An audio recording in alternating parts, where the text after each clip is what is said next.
In Climate Watch, a new report finds businesses could deal with severe amounts of flooding in 2022. Analysts say more than 700,000 apartment buildings, malls, and office complexes face high water risks that could impede business next year. Flooding could force businesses to close down for some time, and the economic impact of those shutdowns could approach $50 billion. CBS News MoneyWatch reporter Irina Ivanova wrote more about this for CBSNews.com, and she joins me now to discuss. So, Irina, which U.S. cities are most at risk? Are inland areas vulnerable too? We saw what happened in the Midwest this year. That's absolutely right. This report calls out some of the largest U.S. cities, many of which are coastal cities. So in Miami, 50% of the commercial structures are at risk, including some very famous buildings, the Paris Art Museum Miami and the Freedom Tower. In Houston and Tampa, it's 1 in 3 buildings. In Boston, Chicago, it's 1 in 4. And in San Francisco and Los Angeles, it's 1 in 5. But it is not just the coast. There are a lot of older inland cities that are also at risk. So cities like Pittsburgh and Harrisburg in Pennsylvania and Asheville, North Carolina.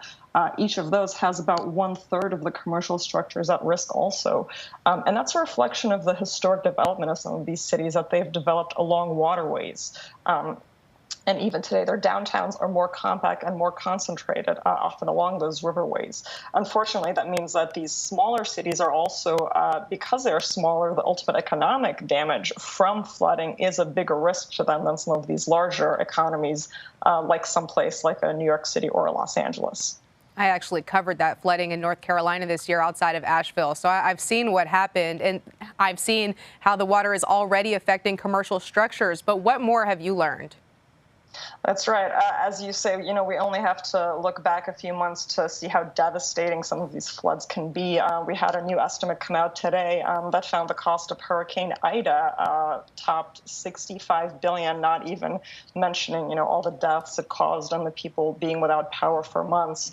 So we've known that for a while that this is a huge issue for homeowners. Flooding is the most common, the most expensive natural disasters for homeowners. But this new report really puts it in a business context. For commercial buildings, which are malls, retail locations, office buildings, the risks are nearly as large. We're looking at structural damage every year costing around $13.5 billion. And then the downstream economic impacts are even bigger, coming to $50 billion per year.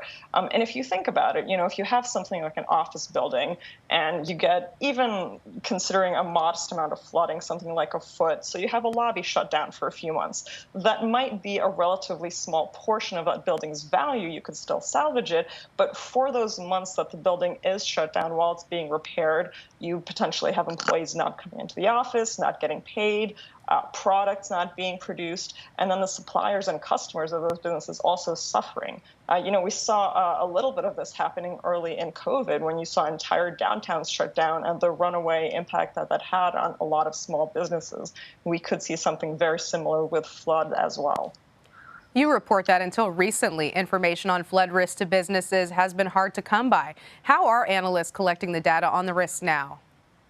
So the folks behind this specific analysis are the First Street Foundation. They're a nonprofit, and flooding is really their thing. They've collected a lot of information on things like topography, waterways, historic flooding, and they've partnered with Arup, the engineering firm, to look at how that translates into buildings. So this specific report is a model. They didn't physically visit every single one of these 800,000 commercial buildings, but the hope is that if you are a business owner, if you're thinking of locating, say, in downtown Asheville, and you see, that a large portion of the downtown there is at risk, that you will look a little bit more carefully at your own building. You will investigate what your insurance options are, what the risk actually is, and that you will plan accordingly. What sort of changes or infrastructure will business owners have to make now in order to deal with flooding going forward? It could be a lot of different things depending on different buildings. For some structures, you could create a lot of natural drainage in the natural landscape to make that more resilient to flooding. So things like putting in rain gardens, putting in swales.